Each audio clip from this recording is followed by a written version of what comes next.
Sourav Ganguly unsold.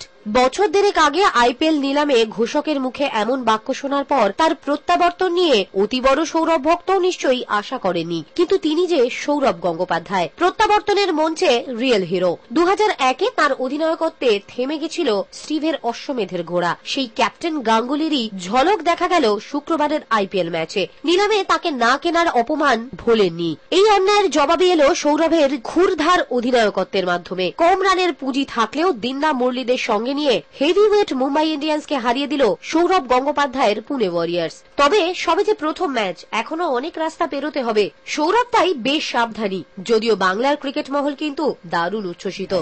ওই প্রেসারে ওই লো স্কোরিং ম্যাচে আউটস্ট্যান্ডিং ক্যাপ্টেন্সি এবং সবচেয়ে বড় কথা বোলিং হ্যান্ডলিংটা, কাকে কোন সময় করাবো, কোন জায়গাটা রাখবো, বা মুরলি কার্তিককে দিয়ে ওপেন করানো, প্লাস দিনটাকে ঠিক মতো ব্যবহার করা, যারা এতদিন পারছিল না দিল্লি বা কেকেআর, সেগুলো তো আউটস্ট্যান্ডিং।